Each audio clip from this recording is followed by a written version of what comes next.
Chapter 3. Zosk.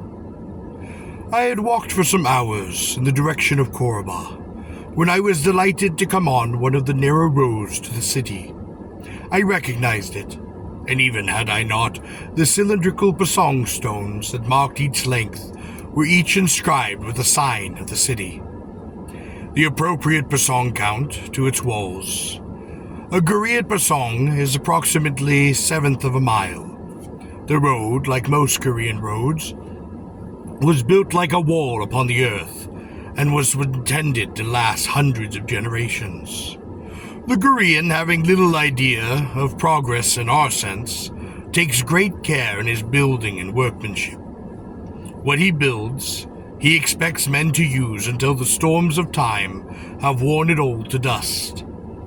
Yet this road, for all the loving craft of the cast of builders which had been lavished upon it, was only an unpretentious subsidiary road, hardly wide enough for 2 carts to pass.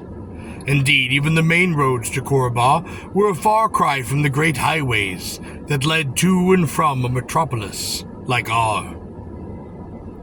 Surprisingly, though the pasong stones told me I was close to Koraba, stubborn tufts of grass were growing between the stones. Occasionally, vines were even inching out, tendril by tendril, across the great stone blocks. It was late afternoon, and judging by the pasong stones, I was still some hours from the city. Though it was still bright, many of the colorful plumed birds had already sought their nests. Here and there a swarm of night insects began to stir, lifting themselves under the leaves of bushes by the road. The shadows of the pasong stones had grown long, and judging by the angle of these shadows, for the stones are in such a way as to serve as sundials, it was past the 14th Korean on, or hour. The Korean day is divided into 20 on, each are numbered consecutively. The 10th on is much of noon, the 20th, midnight. Each on consists of 40 en, or minutes, and each en of 80 in, or seconds.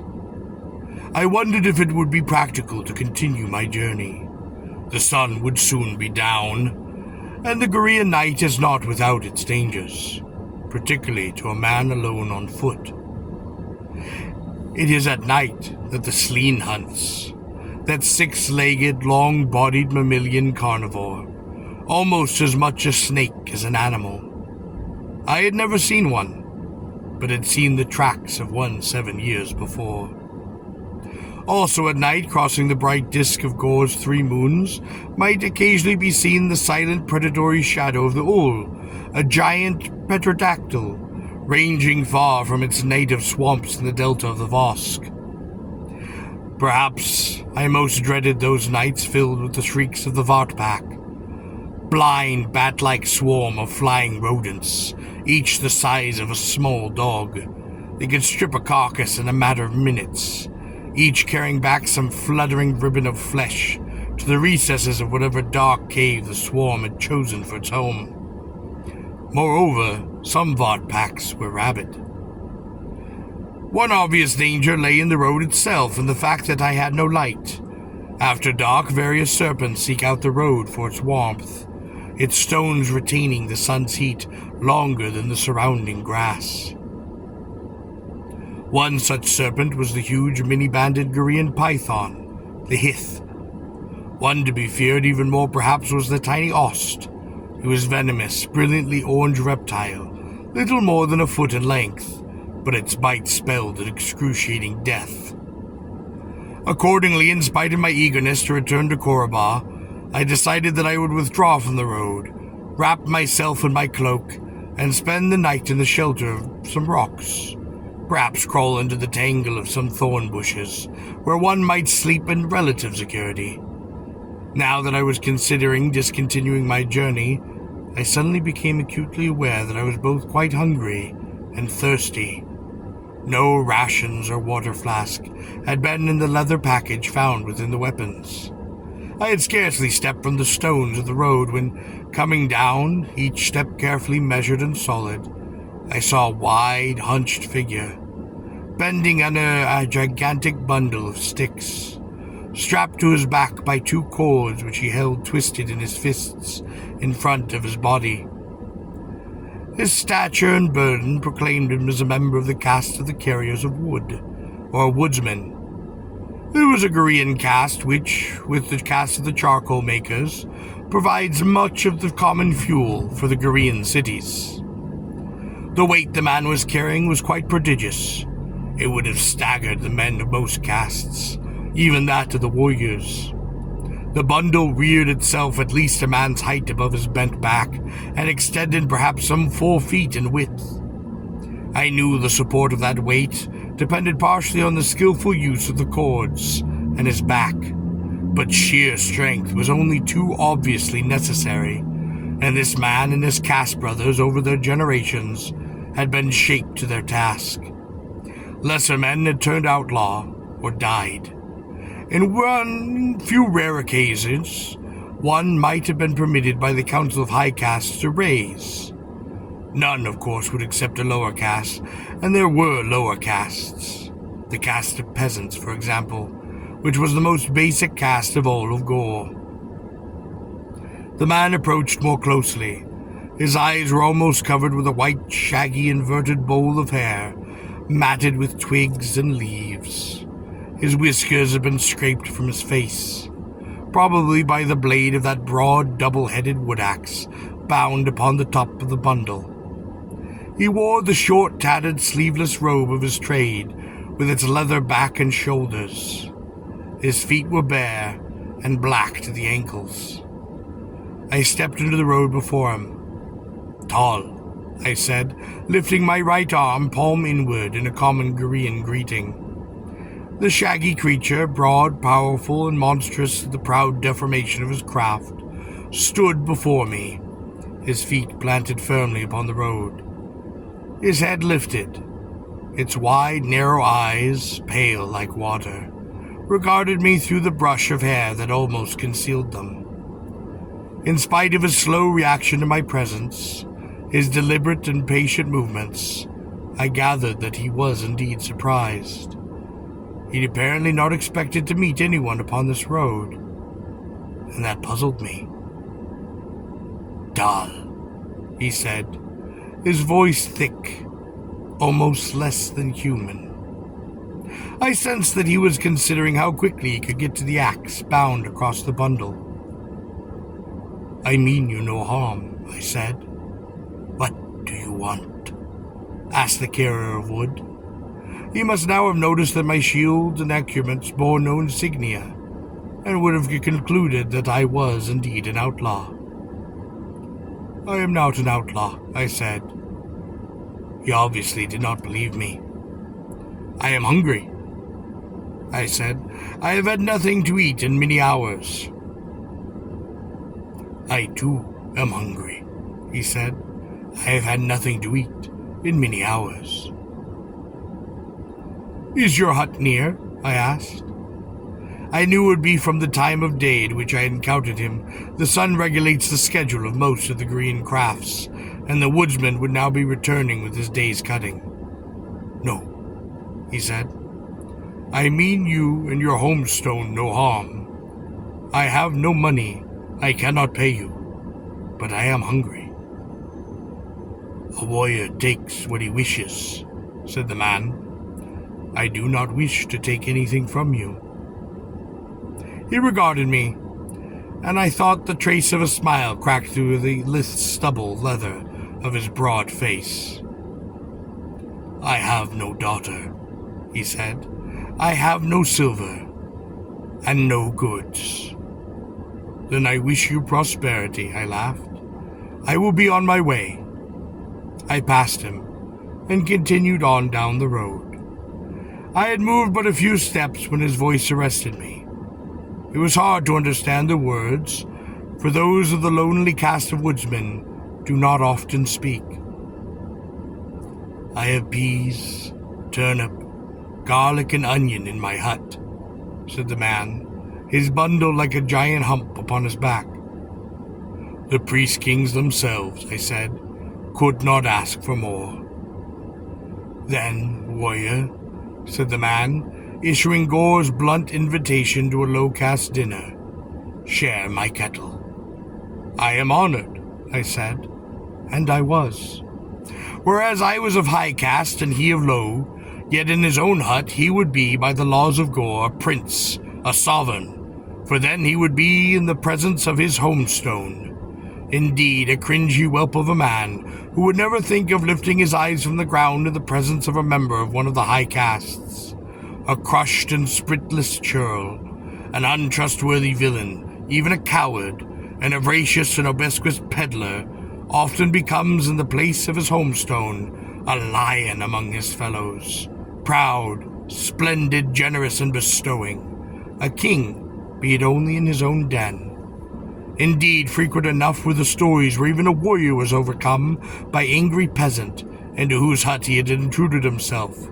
For the vicinity of their homestone, men fight with all the courage, savagery, and resourcefulness of the mountain Lari. More than one are the present fields of Gor, which had been freshened with the blood of foolish warriors. The broad-chested carrier of wood grinned from ear to ear. He would have a guest tonight.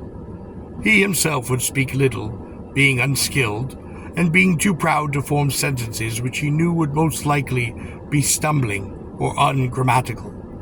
But he would sit by the fire until dawn, refusing to let me sleep.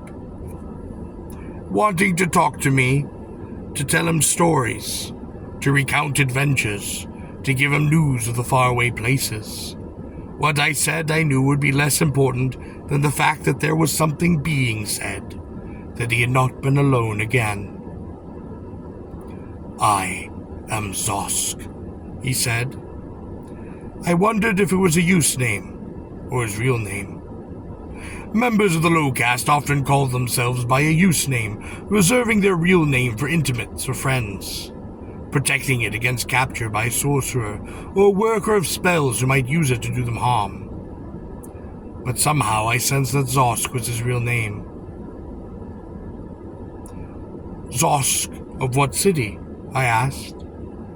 The low-slung, broad frame seemed to stiffen. The muscles in his legs seemed suddenly to bulge like cable. The rapport I had felt with him was gone, like a sparrow flown, or a leaf torn from a branch. "Zosk," he said. "Of what city?" I asked. "No city," he said. "Surely you are of Korba?" That squat, misformed giant of a man seemed almost to recoil as if struck, then to tremble. I sensed that this simple, unaffected primate of a man was suddenly afraid. Zosk, I felt, would have faced a Larl armed only with his axe, but yet here he seemed frightened. His great fists holding the cords of the bundle of wood turned white. The sticks rattled in his bundle. "I am Tarl Cabot," I said. "Tarl of Korba." Zosk uttered an inarticulate cry. He began to stumble backwards, his hands fumbling upon the cords, the great bundle of wood loosening and clattering to the stone flooring of the road. Turning to run, his foot slipped on one of the sticks. He fell. He almost fell upon the top of his axe, which lay upon the road. Impulsively, as though it were a life-giving plank in the maelstrom of his fear, he seized his axe. And with the axe in his hands, he suddenly seemed to remember his caste. He crouched upon the road, there in the dusk, a few feet, like a gorilla clutching the broad-headed axe, breathing deeply, sucking in the air, mastering his fear. His eyes glared at me through the grizzled, matted locks of his hair. I could not understand his fear, but I was proud to see him master it. For fear is the great common enemy of all living things, and his victory, I felt somehow, was also mine. I remembered once when I had feared thus in the mountains of New Hampshire, and had shamefully yielded to my fear. I had run, a slave to the only degrading passion of man. Zosk straightened as much as his giant bow of a backbone would allow him. He was no longer afraid. He spoke very slowly. His voice was thick, but it was under his control. "Say you are not Tarl Cabot of Koroba," he said. "But I am," I said. I ask your favor," said Zosk, his voice thick with emotion. He was pleading. "Say you are not Tarl Cabot of Koroba." "I am Tarl Cabot of Koroba," I repeated firmly. Zosk lifted his axe. It seemed so light in his massive grip. I felt it could have felled a small tree with a single blow, and step by step he approached me, the axe held over his shoulder with both hands. At last he stopped before me. There were tears in his eyes. I made no move to defend myself, for somehow I knew Zosk would not strike. He struggled with himself. His simple, wide face twisted in an agony, his very eyes full of torture. "May the priest kings forgive me," he cried. He threw down his axe. It rang upon the stones of the road to Koroba. Zosk sank down. He sat cross-legged in the road, his gigantic frame shaken with sobs, his massive head buried in his hands, his thick guttural voice moaning with distress. At such a time, men may not be spoken to, for according to the Korean way of thinking, pity humiliates both he who pities and he who is pitied. According to the Korean way, one may love, but one may not pity. So I moved on. I had forgotten my hunger. I no longer considered the dangers of the road. I would make it to Koroba. I would make it by dawn.